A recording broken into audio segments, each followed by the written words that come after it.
السلام علیکم ورحمۃ اللہ وبرکاتہ۔ مولانا مفتی شفیع نقشبندی صاحب سے سوال ہے، نماز و روزے سے ہر برائی ہر تکلیف کا کیا خاتمہ ہو سکتا ہے؟ السلام علیکم ورحمۃ اللہ وبرکاتہ۔ وعلیکم السلام۔ یہ ناچیز حقیر و فقیر محمد شفیع نقشبندی القادری، کامل حدیث جامع نظامیہ و خلیفہ جمیع سلاسل، متوطن شہر ہاسپٹ، ضلع بلاری، کرناٹک۔ میں آپ تمام حضرات کا استقبال کرتا ہوں کہ آپ ہمارے یوٹیوب چینل انوار الاسلام میں تشریف لائے ہیں۔ آپ سے میں گزارش کرتا ہوں کہ ہمارے چینل انوار الاسلام چینل کو آپ خوب سبسکرائب کیجئے اور دوسروں تک شیئر کیجئے تاکہ حق بات اور دین کی باتیں دوسروں تک پہنچ سکیں۔ الحمدللہ رب العالمین والصلاة والسلام علی سید الانبیاء والمرسلین وعلی آلہ الطیبین الطاہرین وعلی صحابہ الہادی المہدیین، اما بعد۔ اعوذ باللہ من الشیطان الرجیم، بسم اللہ الرحمن الرحیم۔ قال اللہ تبارک و تعالی فی القرآن المجید والفرقان الحمید، ان الصلاة تنہی عن الفحشاء والمنکر، صدق اللہ المولان العظیم۔ عزیزان گرامی، جیسا کہ ایک سائل نے ابھی سوال کیا، کیا نماز اور روزے کے ذریعے سے ہر برائی اور ہر تکلیف اور ہر مصیبت کو کیا ختم کیا جا سکتا ہے یا نہیں؟ ماشاءاللہ، اچھا سوال انہوں نے کیا ہے۔ بے شک ہمارا جواب یہ ہے، صرف میرا نہیں بلکہ اللہ تبارک و تعالیٰ کا اس سوال کا جواب قرآن پاک میں یوں ارشاد فرمایا، ان الصلاۃ تنہی عن الفحشاء والمنکر، کہ بے شک نماز ہر گندے کام، ہر برائی کا کام اور ہر برے اعمال، ہر بری چیز کو روک دیتی ہے، والمنکر، اور جو ناپسند کام ہے ان تمام ناپسندہ چیزوں کو بھی روک دیتی ہے۔ اللہ تبارک و تعالیٰ قرآن پاک میں یہ چیلنج فرمایا ہے، اگر کوئی اپنی برائی کو ختم کرنا چاہتا ہے، اگر کوئی اپنے گندے اعمال، گندے کاموں کو ختم کرنا چاہتا ہے، اگر کوئی برائی کو ختم کرنا چاہتا ہے یا تکلیف اور مصیبتوں کو ختم کرنا چاہتا ہے یا اپنے ناپسندیدہ کاموں کو ختم کرنا چاہتا ہے، تو اللہ تبارک و تعالیٰ فرماتا ہے کہ نماز پڑھا کرو، نماز کو قائم رکھو، انشاءاللہ یہ نماز تمہیں ہر برائی سے روکے گی، ہر برے اعمال سے روکیں گے، ہر گندے کام سے روک دے گی نماز، اور ہر بے حیائی کو بھی روک دے گی اور ہر ناپسند چیزوں کو بھی روک دے گی۔ تو عزیزان گرامی، اب سوال پیدا یہ ہوتا ہے، چاہے انسان کے کتنے بھی گندے اعمال ہو، گندے کام ہو، اگر وہ اللہ تعالیٰ کے ڈر خوف سے، اللہ تعالیٰ کی محبت میں اچھی طرح سے وضو کر کے نماز پڑھنا شروع کر دیتا ہے، تو اللہ تبارک و تعالیٰ نماز کی برکتوں سے اس کے دل و دماغ کو بدل دیتا ہے، اور اس کے دل و دماغ میں گندے خیالات اور برے خیالات جو آنے لگتے ہیں، وہ سارے گندے خیالات، برے خیالات کو نکال دیتا ہے۔ جب گندے برے خیالات نکلتے ہیں تو پھر گندے کام، برے کام بھی ہمیشہ کے لیے ختم ہو جاتے ہیں۔ جب برے اعمال ختم ہونے لگتے ہیں تو خود بخود آٹومیٹک ہر مصیبت، ہر تکلیف بھی ختم ہو جاتی ہے۔ جہاں تک کہ تکلیف اور مصیبتوں کا سوال ہے، ہر تکلیف، مصیبت گناہوں کے ساتھ جڑی ہوئی ہے، برے اعمال کے ساتھ جڑے ہوئے ہیں۔ جتنا زیادہ ہم برے اور گندے اعمال کریں گے اتنی ہی مصیبتیں اور تکلیفیں ہمارے پاس آئیں گے۔ جب برے اعمال، گندے اعمال چھوڑ دیں گے تو خود بخود تکلیف اور مصیبتیں ختم ہو جائیں گی۔ تو اللہ تعالیٰ کا یہ فرمان ہے کہ تم نماز کے پابند ہو جاؤ تاکہ تمہاری نماز تم کو برے کاموں سے، گندے کاموں سے روک سکے۔ جب برے کام، گندے کام رک گئے تو اس کی برکت سے پھر مصیبتیں اور پریشانیاں بھی ختم ہو جاتی ہیں۔ آئیے عزیزان گرامی، نماز کی اتنی بڑی فضیلت ہے، اگر قیامت تک بھی اگر اس کے فضائل، اس کی برکتیں، اس کی رحمتیں بیان کرتے چلے جائیں تو ختم نہیں ہو سکتے۔ جیسا کہ صحیح بخاری شریف کی حدیث پاک ہے، اللہ کے نبی حضور محمد مصطفیٰ صلی اللہ علیہ وسلم نے ارشاد فرمایا، جب بندہ اللہ تعالیٰ کی محبت میں نماز پڑھنے کے لیے رکعت باندھتا ہے تو جو ہی رکعت باندھتا ہے تو اللہ تعالیٰ اس نمازی کے سامنے ہو جاتا ہے۔ تو بس خدا اور بندے کے درمیان کوئی تیسری چیز نہیں رہتی ہے۔ جو ہی بندہ سجدہ کرنے لگتا ہے تو سامنے خدا ہوتا ہے۔ حدیث پاک میں ذکر ہے، بخاری شریف کی حدیث، کہ نمازی کے سامنے ہو جاتا ہے اللہ تعالیٰ۔ تو مطلب کیا ہوا؟ مطلب یہ نکلا کہ صرف بندہ اور خدا ہوتا ہے، وہاں بندے اور خدا کے درمیان بیچ میں کوئی تیسری مخلوق ہرگز نہیں رہ سکتی۔ تو وہ خوش نصیب ہے وہ انسان جو نماز پڑھ کے وہ بندہ خدا سے قریب ہو رہا ہے۔ اور دوسری بات یہ ہے، جب بندہ سجدہ کرنے لگتا ہے خدا کے سامنے تو اللہ تعالیٰ قرآن پاک میں ارشاد فرماتا ہے، وَاسْجُدْ وَاقْتَرِبْ وَاسْجُدْ وَاقْتَرِبْ، اے بندے میرے سامنے، میرے لیے، میرے آگے سجدہ کرتا چلا جا۔ جیسے تو سجدہ کرتا رہے گا ویسا ہی تو میرے قریب ہوتا چلا جائے گا۔ سجدہ کر اور میرے قریب ہو جا، میں تیرے قریب تو میرے قریب، میں تیرے قریب تو میرے قریب۔ تو اللہ سے قریب ہونے کے لیے ایک ہی راستہ ہے، وہ ہے سجدہ۔ تو ایک دو رکعت نماز پڑھ لے تو اس میں 4 سجدے ہوتے ہیں، ایک رکعت میں 2 سجدے، دوسری رکعت میں 2 سجدے، کل 4 سجدے۔ جب ایک سجدہ کرتا ہے تو بندہ خدا سے قریب ہوتا ہے، جب 4 سجدے کرنے لگتا ہے تو 4 درجے خدا سے قریب ہونے لگتا ہے۔ تو اسی طرح جب 5 وقتہ نماز پڑھنے لگتا ہے تو 5 وقتہ نماز میں کتنے سجدے ہوتے ہیں اتنے ہی مرتبے اللہ کے نزدیک وہ قریب ہونے لگتا ہے۔ تو اس سے خدا اور بندے کے درمیان میں قربت کا رشتہ بڑھنے لگتا ہے، خدا بندے سے قریب ہوتا ہے اور بندہ خدا سے قریب ہو جاتا ہے۔ تو عزیزان گرامی، نماز ایک انمول تحفہ ہے۔ نماز سے بڑی بڑے پریشانیاں، بڑی بڑی مصیبتیں، بڑے بڑے بیماریاں بھی انشاءاللہ ختم ہو جاتے ہیں۔ بخاری شریف کی ایک اور حدیث ہے کہ اللہ کے نبی صلی اللہ علیہ وسلم نے ارشاد فرمایا، الصلاۃ نور، نور اللہ، نماز ایک اللہ کا نور ہے۔ یعنی جب بندہ نماز پڑھنے لگتا ہے تو اس کو نماز اس کے لیے نور بن جاتا ہے، اور اس کے دل و دماغ، اس کے چہرے پہ نور آ جاتا ہے۔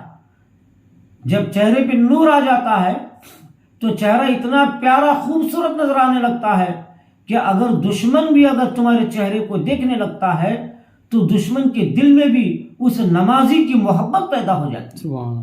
یہ ہے نماز میں کرامت۔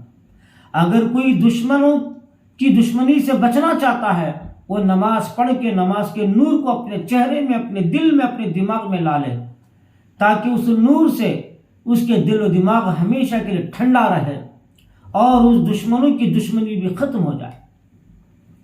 اور ایک حدیث پاک میں آیا ہے، اللہ کے نبی صلی اللہ علیہ وسلم ارشاد فرماتے ہیں، اے صحابہ، نماز کثرت سے پڑھا کرو، زیادہ سے زیادہ نماز پڑھا کرو، اس لیے کہ نماز ایک شفا ہے۔ نماز ایک شفا ہے۔ شفا کا مطلب کئی بیماریاں ہیں، ایک ظاہری بیماریاں ہیں، ایک چھپے ہوئے بیماریاں ہیں۔ جو چھپے ہوئے بیماریاں ہیں اور جو ظاہر میں نظر آنے والے بیماریاں، ان تمام کو علاج کرنے کے لیے نماز ایک شفا ہے، شفا کا کام کرے گی۔ جو لوگ دواخانے میں جا رہے ہیں، اپنا علاج کروا رہے ہیں، اور کئی لوگ ایسے علاج کروا کے تھک گئے ہیں، وہ لوگ اگر اللہ تعالیٰ کی محبت میں، اللہ تعالیٰ کی قربت کے شوق میں اگر نماز کثرت سے پڑھیں تو انشاءاللہ نماز کی برکت سے اس کے چھپے ہوئے اور ظاہر میں آنے والے بیماریاں ان تمام کے لیے بھی شفا بن جائے گی نماز۔ اور ایک حدیث پاک میں آیا ہے، قرآن و حدیث کی روشنی سے یہ بات ثابت ہے، جب بندہ نماز پڑھنے لگتا ہے تو نمازی کے اوپر اللہ کے جانب سے سکینہ نازل ہوتا ہے، سکینہ نازل ہوتا ہے۔ سکینہ کا سے مراد اس کے دل و دماغ میں سکون کی کیفیت پیدا ہوتی ہے، سکون کی نعمت پیدا ہوتی۔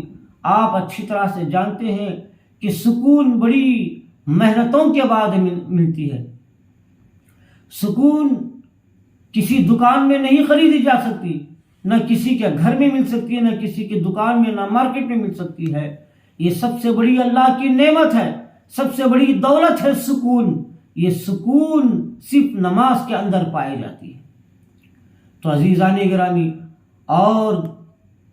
اور ایک حدیث پاک میں آیا ہے، اگر کسی کے رزق کے دروازے بند ہو چکے ہیں، کاروبار بند ہو چکے ہیں، غریبی ہے، افلاس ہے، تنگ دستی ہے، لاچار ہے، مجبور ہے، تو صحیح بخاری شریف کی حدیث پاک ہے، اللہ کے نبی صلی اللہ علیہ وسلم کی بارگاہ میں ایک صحابی آ کے عرض کرنے لگے، یا رسول اللہ صلی اللہ علیہ وسلم، میں غریب ہوں اور سامنے گھر والے بڑے مالدار ہیں، بڑی دولت والے ہیں۔ یا رسول اللہ صلی اللہ علیہ وسلم، میں بھی چاہتا ہوں کہ میں کچھ دولت والا بن جاؤں، کوئی ایک ایسا راستہ بتا دے تاکہ میرے پاس بھی دولت آ جائے اور غریبی ختم ہو جائے۔ تو اللہ کے نبی صلی اللہ علیہ وسلم ارشاد فرمائے، اے صحابی، جاؤ، جب بھی تم نماز پڑھا کرو تو نماز کے بعد آپ 10 مرتبہ سبحان اللہ سبحان اللہ سبحان اللہ 10 مرتبہ پڑھا کرو، پھر اس کے بعد 10 مرتبہ الحمدللہ الحمدللہ الحمدللہ پڑھا کرو، پھر اس کے بعد 10 مرتبہ اللہ اکبر اللہ اکبر اللہ اکبر پڑھا کرو۔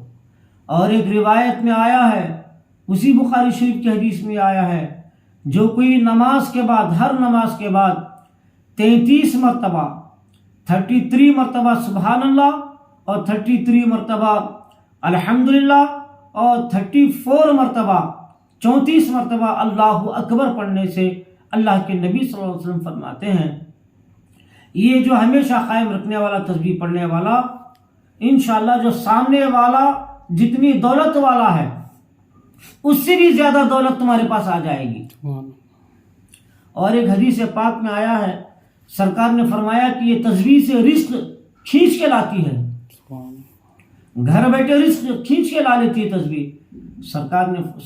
سرکار نے فرمایا اس کی وجہ یہ ہے، یہ بڑے بڑے ملائکہ فرشتوں کی تسبیح ہے، لہٰذا تم فرشتوں کی تسبیح پڑھ کر کے تم رزق کو اپنے اندر لا لو، رزق کو کھینچ لو، رزق کے دروازے کھول لو، جتنا چاہے رزق کھول لو، اللہ رزق دینے والا بہت بڑا رزاق ہے۔ تو آئیے عزیزان گرامی، یہ تمام فائدے نمازوں کے ذریعے سے ملنے والے ہیں۔ اور دوسرا فائدہ یہ ہے، نماز پڑھنے سے ہمارے گناہ معاف ہوتے ہیں، نماز پڑھنے سے ہمارے گناہ معاف ہو جاتے ہیں۔ آپ جانتے ہیں جب گناہ معاف ہو جاتے ہیں تو خود بخود اللہ تبارک تعالیٰ گناہوں کی وجہ سے جو پریشانی میں ڈالنا چاہتا تھا، جو بیماریاں، جو تکلیفوں میں ڈالنا چاہتا تھا، وہ نماز کی، وہ گناہوں کی بخشش کی وجہ سے وہ ساری مصیبتیں، پریشانی بھی ٹل جاتے ہیں، خود بخود ٹل جاتے ہیں۔ یہ ہے نماز۔ اور ایک بات غور سے سن لیں، نماز ایک ایسی انمول نعمت ہے اللہ تعالیٰ کی، جب بندہ نماز پڑھنے لگتا ہے تو اللہ تعالیٰ خود اس نمازی سے محبت کرنے لگتا ہے۔ جب اللہ جس بندے سے محبت کرنے لگتا ہے تو وہ انسان، وہ بندہ اللہ کا محبوب بن جاتا ہے، وہ بندہ محبوب الہی بن جاتا ہے، وہ بندہ محبوب سبحانی بن جاتا ہے۔ محبوب سبحانی، محبوب الہی سے مراد غوث پاک مراد نہیں ہے، بلکہ اللہ کا محبوب ہو جاتا ہے، اللہ ان سے محبت کرنے لگتا ہے، اللہ خود ان سے محبت کرتا ہے، نماز کی وجہ سے اللہ کی نظر میں محبوب بن جاتا ہے۔ آئیے عزیزان گرامی، جیسا کہ اللہ تبارک تعالیٰ قرآن پاک میں ارشاد فرمایا، نماز برے اعمال، گندے کام اور ہر برائی کو روک دیتی ہے، فحش کو روک دیتی ہے۔ تو اب سوال پیدا یہ ہوتا ہے، کتنے ایسے لوگ ہیں جو برسوں سے نماز پڑھ رہے ہیں مگر ان کے برے اعمال ختم نہیں ہوئے.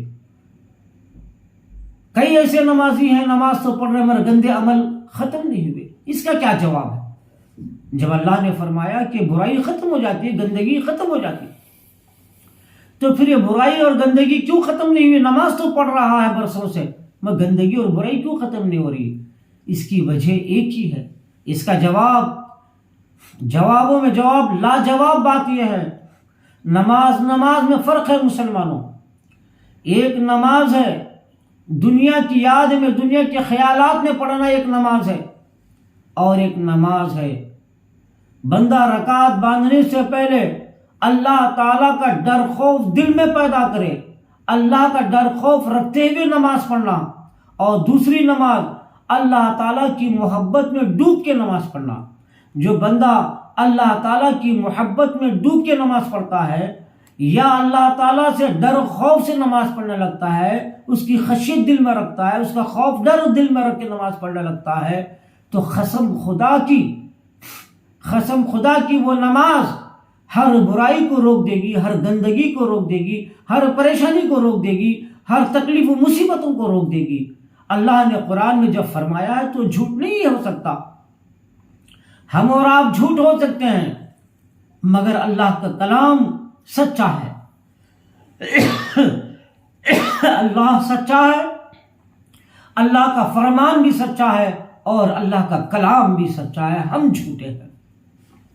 تو آپ اللہ کا ڈر خوف تو پیدا کر کے تو دیکھو، آپ اللہ تعالیٰ سے شدید زیادہ محبت کر کے تو دیکھو، پھر اس محبت ڈر خوف کے ساتھ نماز پڑھ کے تو دیکھو. پھر میں انشاءاللہ چیلنج کروں گا کہ ایسی نماز آپ کی ہر برائی کو ضرور ختم کر دے گی. ہم نماز بھی پڑھ رہے ہیں مگر ڈر خوف نہیں. ہم نماز پڑھ رہے ہیں، اللہ تعالیٰ کی محبت نہیں بلکہ دنیا کی محبت میں ہم ڈوبے ہوئے ہیں.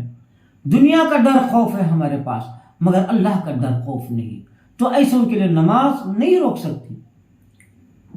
یہ نماز نہیں ہے، یہ بالکل بیکار نماز ہے جو کام آنے والی نماز نہیں.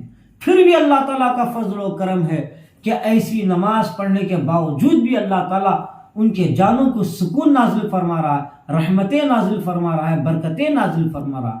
جب اصلی نماز پڑھنے لگ جائے، ڈر خوف اور محبت کے ساتھ نماز پڑھنے لگ جائے، تو پھر اللہ کی رحمت کی حد کیا ہوگی، اللہ کی برکتوں کی حد کیا ہوگی، اللہ تعالیٰ کی محبت کی حد کیا ہوگی اور سکون کی حد کیا ہوگی، کیا آپ اندازہ لگا سکتے ہیں؟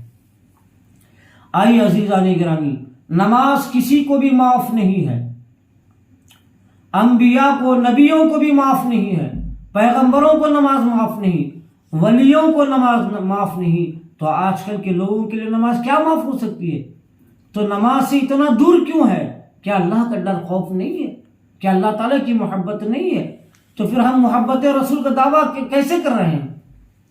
اللہ سے محبت ہونے کا دعویٰ ہم کیسے کریں گے؟ ہم جب اللہ اس کے رسول کی بات پہ چلنے تیار نہیں ہے تو محبت کا دعویٰ کرنا کیسا ہے؟